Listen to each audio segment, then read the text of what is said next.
దేవుని ప్రేమించుట అంటే అన్నీ ఎగ్గొట్టి ఉండటం కాదు. దేవుడు అప్పగించిన బాధ్యతలన్నీ నెరవేర్చుట కూడా దేవుని ప్రేమించుటలో భాగమని మర్చిపోవద్దు. తల్లిదండ్రులు ఉన్నారా?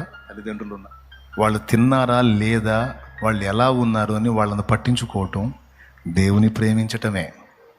దేవా, నువ్వంటే నాకెంత ప్రేమో తెలుసా, నేను నీకు 1000 రూపాయలు వేసాను ప్రభా.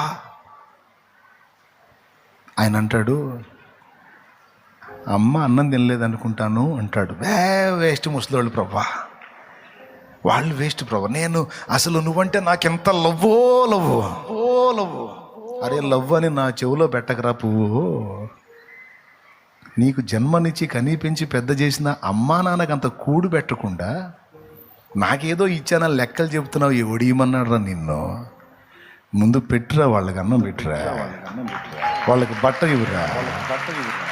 వాళ్ళు పాచిపోయిన వేసుకొని తింటున్నారు, బూజు పట్టిన వేసుకొని తింటున్నారు. వాళ్ళని చూడరా. నువ్వు చూడనందుకు పోయి ఎక్కడో దేవులాడుకుంటారా వాళ్ళు. ఎక్కడ నువ్వు నన్ను ప్రేమిస్తున్నావురా? నువ్వు నన్ను ప్రేమిస్తే తల్లిదండ్రి విషయంలో నేను ఎలా స్పందిస్తానో నీకు తెలియదా? ఏం చెప్పాను రా నీకు? తల్లిదండ్రిని సన్మానించమని చెప్పాను కదా నా కుమారుడా. నువ్వు వాళ్ళని ద్వేషించి వాళ్ళంటేనే తస్సుమని, వాళ్ళు తిన్నారో లేదో, చచ్చారో బతికున్నారో చూడకుండా నువ్వు వచ్చి నా దగ్గర ఆరాధన చేస్తున్నావు. నాయన, ఎవడికి కావాలరా నీ ఆరాధనలో? నేను చూస్తుంటే అసహ్యం పుట్టుతుందిరా నాకు. వాళ్ళకి బెట్టరా పోయి అన్నో. అదిరా నన్ను ప్రేమించటం అంటే. నేను చెప్పిన మాట వింటావురా, నెరవేర్చటం రా ప్రేమించటం అంటే. చూడు వాళ్ళని, చూడు వాళ్ళకి పెట్టి ముందు నీ రాబడిలోంచి కొంత వాళ్ళకి పంపించు. అమ్మా భార్య, దేవుణ్ణి ప్రేమించటం అంటే భర్తను అశ్రద్ధ చేయటం కాదమ్మా. నువ్వు అశ్రద్ధ చేస్తే పరస్త్రీలను వెతుక్కుంటాడు కదా పాపానికి. కాదు. స్త్రీ తన భర్తకు జరిగించాల్సిన ధర్మాన్ని జరిగించాలి. పురుషుడు తన భార్యకు జరిగించాల్సిన ధర్మాన్ని జరిగించాలి.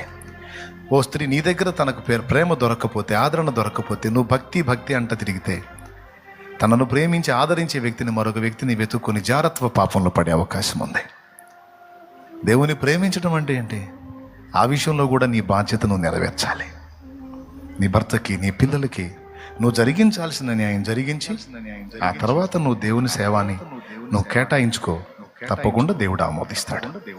అంతేగాని వాళ్ళకంత అన్నం వండి పెట్టకుండా, వాళ్ళకంత బాధ్యత నెరవేర్చకుండా, వాళ్ళకి వస్త్రాలు శుభ్రపరచకుండా, నువ్వు చేయాల్సింది నువ్వు చేయకుండా, వండుకొని తినండి మొత్తం కలిసి వాగులో పడి సావండి అన్నట్టుగా నువ్వు ఇట్లా చేస్తే ఎట్లా కుదిరిద్ది?